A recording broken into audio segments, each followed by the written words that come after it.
So my name is Sneha. I'm a second year fellow and I'm currently placed in Bangalore. I come from a really small town in the foothills of the Himalayas. So Darjeeling is very away from the mainstream life.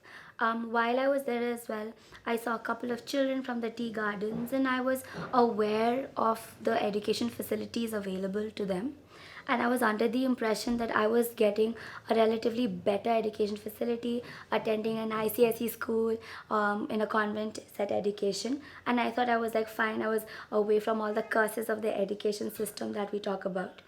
But for my undergrad, when I came to Bangalore, is when I realized that that was not so. I had not been able to get a lot of the exposure that my friends in the metropolitan cities had received, and I could see that I was not able to unleash a lot of the potential that I later discovered in myself.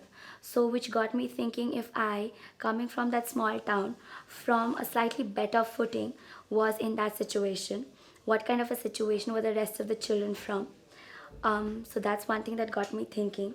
Also, a lot of people in my family are teachers. My father was a teacher, my mother was a teacher. So this was my one chance where I could teach. And initially, I was under the impression that I would be doing a corporate job, economics, and all of that. But when I saw the condition that the people around me were in, I just could not turn a blind eye to it. And when Teach for India came as an opportunity in my prime years, I thought rather than reaching a level wherein I didn't know what to do and then resorting to Teach for India as my outlet, might as well give my prime years to Teach for India and help children and myself in the process as well. So yeah. So, and then when I met Teach for India, I mean, when heard about Teach for India as well, I did ask that question about why are we catering to the urban classrooms where we can actually go to the rural areas. But when I was given an insight to the kind of education that was still here, I realized that a lot of it was on paper, not a lot of it was happening on ground, and children anywhere needed it. So I signed up for it. I step into the classroom, I'll talk to them about the socio-political conditions of the world. I'll teach them this and I'll teach them that. And I enter a fourth grade classroom and I have to start with ABCD. I thought I'll teach them how to do like application questions. I'll teach them how to problem solve. And I go in, and in a fourth grade, sixth grade classroom, I'm teaching them how to multiply two numbers. So I realized that where we are is far from what we are supposed to be or where we can be and are meant to be. So there was like a huge reality check. As much as I wanted them to learn from me, I was also very aware of the fact that I play a very minuscule role in their education, and I will be there for 2 years only. After that, I am going to step out, and I don't have much of a say in the kind of relay system that they are going to get, the kind of fellow that they are going to have. So, if they want to ensure that the education that they received is prolonged and sustainable, it is something that they will have to drive by themselves, thus the intrinsic motivation that they needed, and that is where they'll have to start off with. So my vision for them then changed to just them knowing themselves, their friends, their surroundings, the ecosystem that they can leverage, so that they are able to form a sustainable ecosystem for themselves, wherein their learning is prolonged, is facilitated by their fellow, but not driven by them. So, one thing that I still would add to my vision is the aspect of safe place.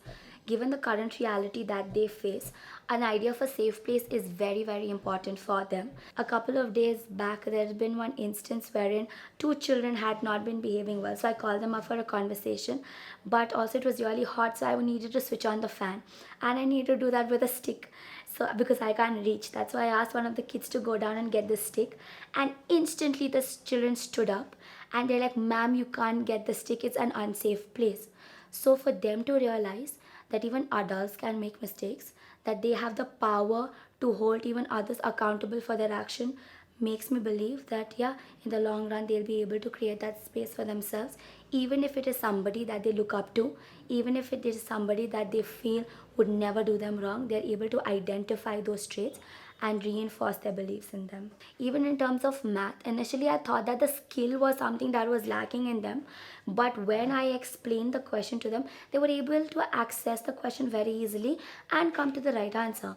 So then when we reflected, we realized that it was a lot because they were not being able to comprehend the question. But now, when they're pushing themselves to do that, when they're practicing how to comprehend questions, how to just go about with the different steps that they can follow, their math mastery has gone up incredibly. So that is something that they've really achieved for themselves. I think on a daily basis, what we do is we have a chart. So grades for us, A, B, C, D is just like a symbol of, like a representation of how well they've done, but we've broken that down into actionables, right? For example, A is I've understood well, I can help my friends. B is I've understood but I need more practice. C is I need more help. So just that breakdown. So when the children see that in their classwork or their homework or even their test performances, they try to see why that has happened. Then they reach out to people who have gotten an A. Also, at the end of every classroom, or more realistically at the end of every day, we have like a 15-minute session wherein we just talk about what are the two things that we did well, and what is that one thing that we can do better. And whenever they even mention I did well in English, we try to probe each other into what, particularly in English. In my first year again, right, I was not able to leverage their potential to the fullest. I could see that if peer pressure has such an impact on the children, why am I only viewing it in a negative aspect? I could also mobilize that, use that in order to induce a lot of peer learning, and just mobilize that growth, make sure that that is one of the key enablers among my children. I also want them to set goals for themselves and be ambitious. I don't want them to be complacent and just sit down and be like, okay, I've done my 10th grade, because I know that the potential that they have is so much more than what they've been shown. I want them to be reflective, to be able to understand that this is what they are, this is where they can be, because constant reflection also helps them understand their own potential and keep them invested in their own learning in long run. So yeah, and I also want them to be able to give back to the society and the community, because this community does have a lot of potential. It is very diverse in nature. There are a lot of people, a lot of stakeholders, but rather than sitting and whining about it, it is my children's home. And while it might be very different from me, that is a place where they belong. And I think that they have the potential to make a better space out of that community. So that's my vision for my kids. Also, the other thing that we wanted to work on was just like helping children who struggled in class in terms of their performance. I did not want a huge gap between students, because I had also seen that hierarchy form in class 6. Like, hey, these are the children who do really well, the chances will be given to them, and these are the children who struggle in terms of their learning. So what can we do with them? We wanted everybody to grow together. We wanted the idea of leadership to not only be I am leading myself and the people around me, but how can we lead ourselves together to a better space. So one bet that we placed was, if we focus on children who needed more, how can we use student leadership to enable that very movement of ours, which then came back to what are the opportunities that we can leverage to ensure that that student teacher partnership comes alive. Initially it was more like, okay, this is what I'm doing, what can I do better? But now I'm being able to break down, this is what I'm doing, what are my actions, what are the subsequent children's actions, what are the various impacts that they could have, and how can I now leverage that to make our performance better. So I think I've become more reflective. I've learned to really understand the idea of the education system as a whole, and my approach towards that has definitely changed. For a very long time, right, I felt that it was my responsibility to create that space for my students. And this happened in my first year of fellowship when I was teaching my sixth graders. They were not responding well to a lot of what I was saying. I was trying to fight the battles for them. And there was this one day where I could not do it any longer. So I called up my manager and I'm like, hey Sunadini, I can't do this anymore. So we sat down to have a conversation, and I said, like, they're constantly involved in like physical abuse. They're not being able to control themselves. and I am not feeling space, I am not feeling safe in that environment. So she just asked me this question wherein she is like, who is a safe place for, who is the classroom for? So I said, for the kids. And she's like, aren't you a stakeholder in the classroom as well? So I was like, yeah, I am.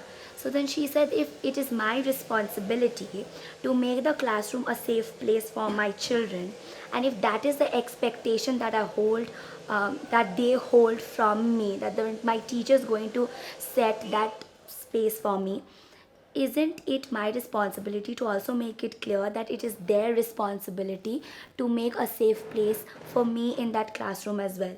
So when that after that we started setting really high expectations for each other, I went to the classroom the next day and I'm like, I cannot do this anymore.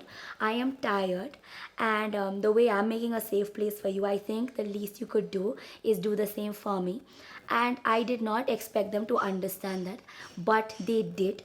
And that is when my idea of, oh, maybe the students will not understand, shattered, and I started holding really high expectations from them. And then after that we started having really honest conversations every time a breakdown happened, and BMC wasn't a problem anymore. The one thing that I've learned about myself is that I'm really driven by the idea of like the outcome that I see. And I think that was one thing that really kept me motivated as well. When there were times when I was really down thinking, oh my god, this fellowship's not working, looking back at the evidences, looking back at the data, looking back at how where we were and where we are now, what the children used to say then, things like going under the bench, hitting each other was a problem then, and now even them touching each other's cheek is like, oh my god, that's an unsafe place. There's been a huge growth, there's been a massive outcome. So that's something that I've learned. I'm really, really driven by the idea of an outcome which is embedded in student action. I actually could also see that while for me it was a huge thing, right? Because I had lost an important figure in my life. The children were seeing all of this in their surrounding on a daily basis.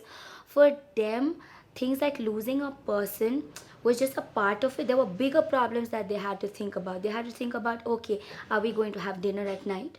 Am I going to go home? Am I going to get beaten up? Am I going to go home? Am I going to have at least, like, some place to sleep wherein I'm not attacked by somebody else from the outside? Am I even going to have a home to go to? So all of these problems were, all of my problems were something to me, but there were bigger problems that these children were facing at an age where I can't even imagine myself facing those problems. That really gives you a boost because it shows you that life is going to get tough, and when the tough gets going you have to beat with it. So the children give you a sense of possibility that you won't see otherwise. So in the long run I see myself like just enabling them, trying to meet the requirement of of a facilitator in the classroom, and trying to ensure that the children are being given what they need to be able to empower themselves. One thing that's very important is that a lot of time we underestimate children, we underestimate the potential, but what we don't realize is how capable they are of a lot of things, right? Like just attending the learning day, just listening to other children makes you realize that they can form their own opinions. All that you need to do is lay the facts in front of them, lay them bare, and then see how well they assimilate those ideas and they flourish with that. So that's one thing that I've definitely learned. Also, the other thing that I've come to understand is that, like we spoke about before, right, the education system is so very complicated. There are so many challenges that we need to like address. But if we keep sitting and thinking, oh my god, like we can't do this till this problem solves for itself, nothing's ever going to happen. So we need to just like buckle up, pull our socks up, and be like, okay, this is what the situation is. This is where we are. What? How can we make the most of something given the situation?